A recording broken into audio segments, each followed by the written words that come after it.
Rendez-vous de Luxe Paris, métier d'art, métier de luxe. Gilles Renaud, bonjour. Bonjour. Vous êtes directeur commercial et actionnaire des établissements Bouton Renaud, dernier veloutier français installé dans le berceau de la soierie, dans les environs de Lyon. On en parle aujourd'hui parce que vous êtes venu faire une démonstration ici même à Paris auprès des professionnels lors des rencontres business de la Maison des savoir-faire et de la création qui présente les tissus français d'exception. Ça se passe aujourd'hui et demain à la Fédération française du prêt-à-porter féminin. On va y revenir dans un instant. Mais tout d'abord, il faut que vous nous expliquiez d'abord ce que recouvre ce joli mot de veloutier. C'est un mystère, un double fond qui permet d'installer un troisième fil qui lui va donner une tridimension. Et cette tridimension apporte à la fois de la douceur, de la beauté. C'est-à-dire c'est un tissu avec 3 fils, c'est ça en fait. Et vous faites du velours de soie. Velours de soie. On peut utiliser différentes matières, différents matériaux. On le peint à la main, c'est ce qu'on démontre aujourd'hui. Alors vous allez nous raconter ça, mais si on revient sur l'historique finalement, parce que vous êtes la réunion, c'est la fusion de plusieurs savoir-faire, de plusieurs machines que l'on retrouve chez Bouton Renaud. Tout ça s'est créé au fil des années, notamment en 1978.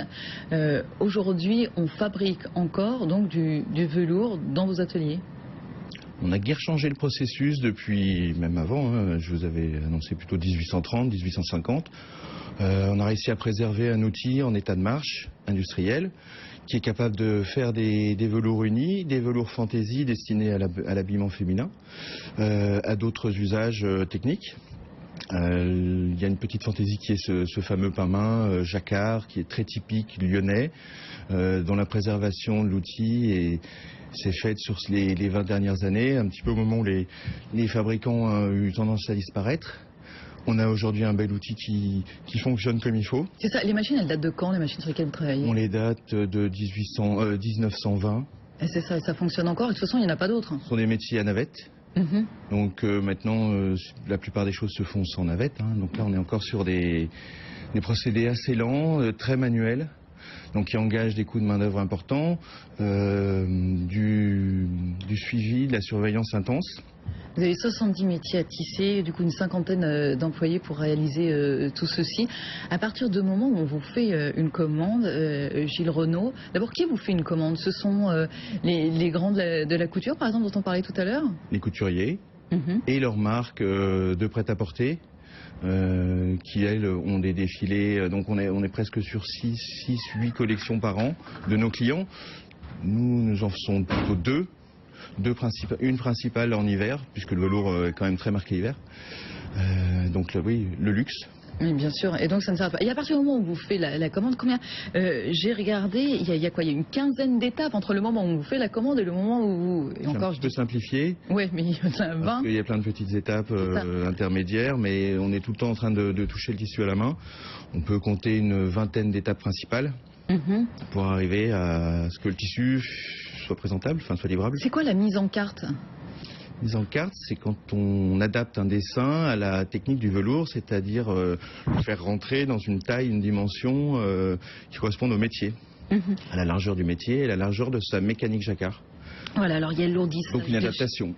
L'ourdissage des chaînes, le cannetage, le bobinage, enfilage, nouage, tissage, certains que l'on comprend à peu près, les mouchetages ou le décreusage. Les mouchetages, on enlève des petites imperfections qu'on a à la suite du tissage.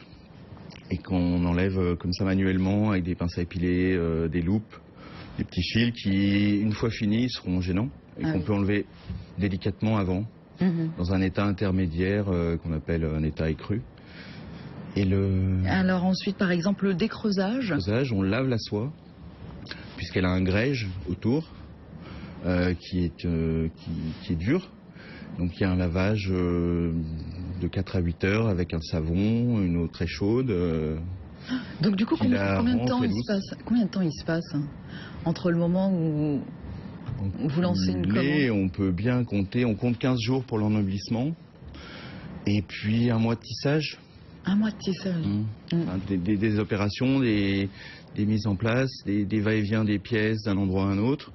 Donc on peut donner de 4 à 8 semaines pour faire sortir quelque chose. Après on peut forcer le délai et sortir des choses en 2-3 semaines ou un petit peu moins, mais ça peut pas fonctionner en permanence comme ça. Quelle est la particularité, le velours? On a l'impression de connaître, mais finalement on le connaît mal. Effectivement, on imagine que c'est un tissu chaud, mais pas seulement. Quel est l'intérêt du velours? Je crois que c'est le rendu de la couleur qui est plus fort qu'un tissu simplement plat. La profondeur des colorations.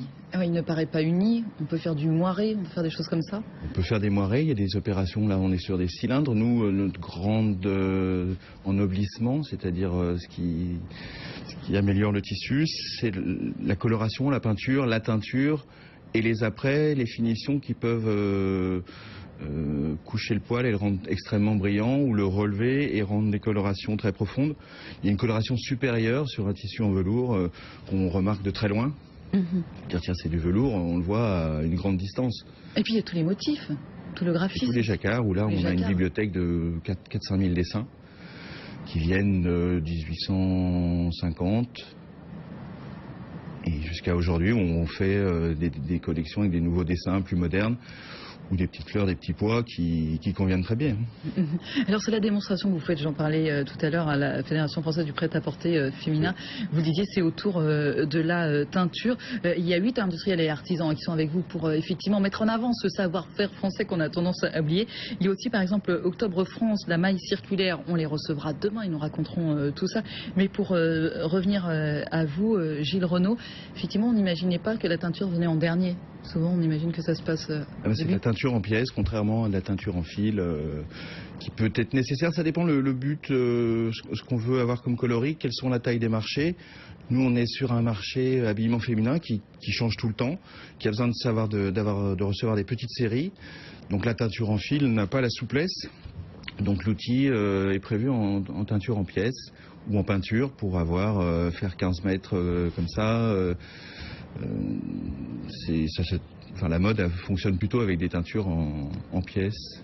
Alors, on n'a pas le temps d'en parler malheureusement aujourd'hui, mais vous êtes diversifié dans l'ameublement aussi, oui. Grâce à un rachat assez récemment, le rachat de Blafo.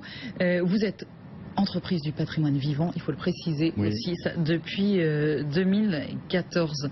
Gilles Renaud, merci beaucoup à vous. Je rappelle que vous êtes le directeur commercial et actionnaire des établissements Bouton Renaud, dernier veloutier français. Merci beaucoup à vous.